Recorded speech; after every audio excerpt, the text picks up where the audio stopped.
Hi everyone, this is New Sensei. Many of you have seen my recent video, why do Olympic archers drop their bows? And by far the most common question is, do you have to drop your bow? No, you don't. This is not a historical technique. People in the past would not have dropped their bows. And even today, people who don't shoot the modern sport style archery don't drop their bows. And they shoot completely fine. So if that's the case, why do Olympians drop their bows in the first place? Remember, you have to consider the context in which these techniques are used. To explain this, I'm going to refer to a different context, firearms. Most people are more familiar with the way firearms are used, either through exposure in pop culture or through practical experience and training.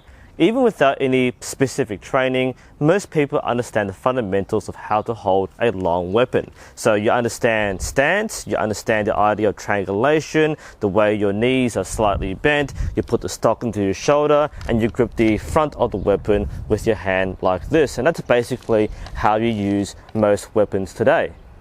However, if you take a look at the way air rifle shooters stand in competition for the ISSF events or biathletes, you'll see a very different technique. Instead of a stance based on triangulation, what you get is something based on biomechanical stability. The pelvis is jutted out quite significantly outwards towards the target. The shooter will lean back slightly and they will tuck their elbow in very closely into the rib cage. The stock is not pressed against the shoulder and the rifle is leaning very gently on top of the knuckles. So it looks more like this. This is very different to this. If you take a closer look at why the normal method is used, it is of course more practical. It is based on military context. That means you have to present a smaller target to your enemy. That means you have to be ready to move around and disengage and engage other targets. It may be room clearing, it may be urban fighting, you may have to switch positions. The whole point is that your weapon is at the ready and you can move your body to any position that is required. However, this sort of shooting is very intensive on your muscles. It is based on your muscles being primed and ready to take any action appropriate. The problem with using muscles is that muscles fatigue. Imagine doing this all day. That is going to make your thighs burn. And even if you are a very fit person, it will still affect the way you shoot and how stable you are. The sports shooters understand this.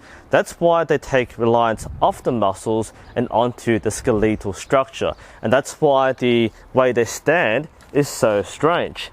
And yet it is very stable and easy to do. Of course, if you're in a combat situation, this is ridiculous. More to the point, we should understand why different shooters hold the weapon differently.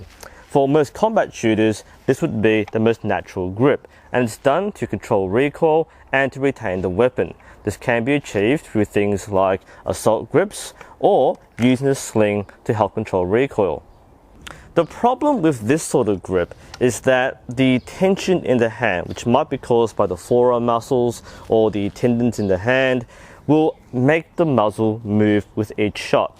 Now, this might not be disastrous for someone engaging a man-sized target 100 meters away, but if you're trying to hit a bullseye the size of a penny, then any micro movements will cause a huge drop in the standard of your shot placements. That is why sport shooters adopt what is generally known as the artillery hold. So instead of gripping the barrel, they will use an open hand and allow the gun to sit in the palm like that. Or they might use a reverse palm grip like this, or they might use the knuckles like this. And combined with a biomechanical stance, this is surprisingly stable. And that means the user has no interference with the way the gun operates. And this ensures that sport shooters have the highest possible accuracy. If we translate this to archery, then this is the equivalent of the artillery grip. There is nothing on the bow that would cause any unwanted tension. And when the bow is shot, the bow is allowed to act on its own and it drops away freely. Of course, an archer in a combat situation will not drop the bow, the same way a soldier will not drop his weapon. Again, this is purely a sporting technique. A warrior or a hunter would not need to do this to maintain their standard of accuracy. Remember context. The hunter is going to be stalking prey and engaging at targets no more than 30 to 50 meters away with a fairly large kill zone. A warrior might be shooting in volleys, or they might be shooting at a man-sized target. Do they need to have a loose grip and do a swinging technique to hit a man-sized target? No. Remember, they're not aiming for an eye socket, they're aiming for the person. A target shooter is aiming for the eye socket at a distance greater than what a military shooter would normally engage with precision. When you consider that in a competition where centimeters and millimeters makes a difference between a gold medal and 5th place, then anything that you can do to remove human variables should be considered. If you have to bring down an enemy warrior, then you do what it takes to bring that warrior down. Another point raised in the Olympic archery video was, well, can't you just catch the bow? And you can. But remember, when you're in a competition, when you're standing on a shooting line, you are focused 100% on the shot process. All that matters is the execution. You should not be worrying about what the bow does after you release. That is why the bow is allowed to drop. That is the natural consequence of your shot process if you don't interfere. The reason why archers wear finger slings is so that they don't have to worry about the bow dropping. The bow does what it does. The archer focuses on the next shot and the process repeats. The archer doesn't care about the spin they do or how it looks on TV. They don't even see that. All they're focused on is the target and the shot they just did. There is absolutely nothing to gain from catching the bow before it drops. It adds nothing to the shot, but it builds something new into your process. And if that becomes an automatic reflex and you start preempting it, then it can cause problems. Remember, the bow drops because I'm doing nothing. It swings if I'm wearing a sling. I can grip it after it falls, but that's an extra action which adds nothing.